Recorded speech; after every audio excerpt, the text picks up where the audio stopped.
My name is Connor Worley, and this is Speech 2 for Com 181. And this is Josie's Chevy Chase Lexington. This is where I work on the weekends, and these are some of my coworkers. And I will be doing an informative speech today about guitar. And I'll just start out saying, sure, it's pretty common. Most people have heard or seen a musician and just thought to themselves, man, I wish I could play guitar like that. And the first time I felt that in my life was when I watched School of Rock when I was 10 years old. There was kids my age playing guitar, and I was like, man, I could probably do that. But I just, over the years, kept thinking of excuses and finding ways not to start playing. About a year and a half ago, I decided I'll buy a guitar, and I'm going to stick with it no matter how hard it is, how frustrated I get. I'm going to just keep playing, try to get better. And I haven't mastered anything yet. I can play some songs, but I've got a cool hobby that will stick with me for the rest of my life. And reasons why you should play is that guitar or any type of instrument will expand your mind when you're playing or learning about it. And I want to use a quote from a woman named Anita Collins.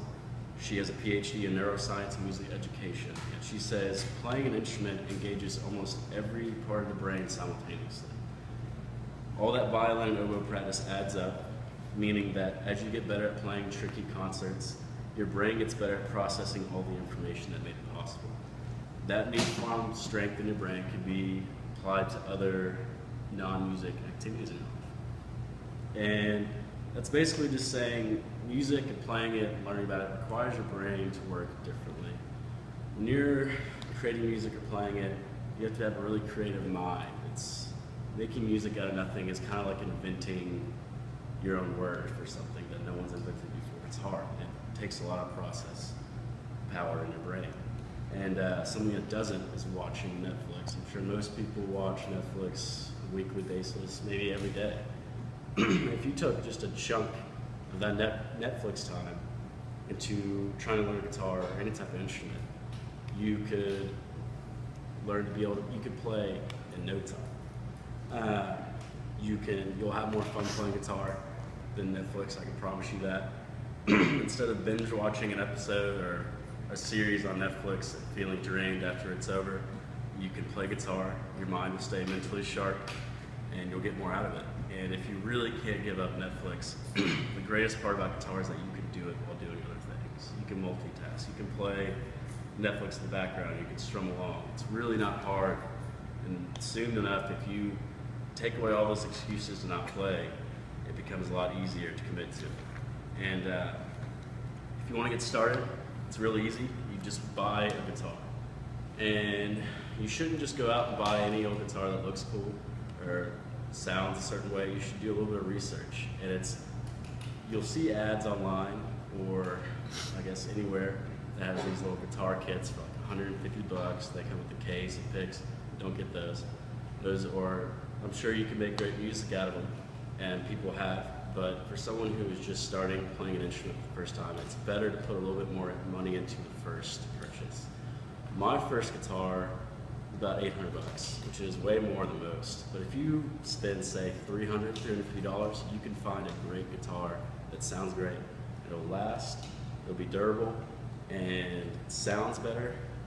It's less frustrating to learn when you have a nice guitar.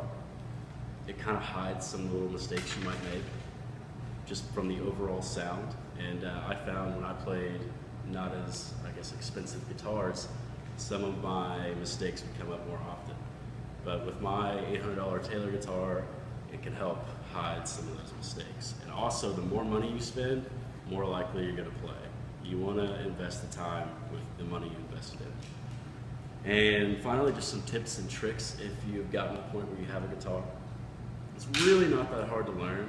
I like to tell people it can be hard, specifically girls, but if you know a G chord, a C chord, or a D chord, you can play thousands of songs. You can play songs that are on the radio every single day. You can play some of your favorite songs probably. I think that's a really good motivator to play because instead of playing some song you've never heard of or is in some music book, you can play whatever you set your heart to, your mind to. And I just want to end with a quote from Jimi Hendrix, who is one of the greatest guitarists, if not the greatest guitarist of all time. And he says, sometimes you want to give up a guitar, you'll hate the guitar. But if you stick with it, you're going to be rewarded. And I couldn't agree with that statement any more than I couldn't agree with that statement any more strongly than I do. Every single day, whether it's I've had a lot of schoolwork, or I've worked a lot of hours on the weekend, or I'm just not in a good mood, I can go home, rattle off a few songs on the guitar, and I'll feel rewarded. It'll relax me, and I'll be in a great mood. And that's something that you couldn't put a price on, whether it's $300 or $800. And I can't imagine going a day of my life without at least that option. And I guess the end, there will always be things in life that you want to try, but you never get around doing because you're too scared, or you're not motivated enough, or you just think it's too hard. But I threw those insecurities and those doubts out the door, and I picked up the guitar. Will you? All right. Well done. Thank you, everybody.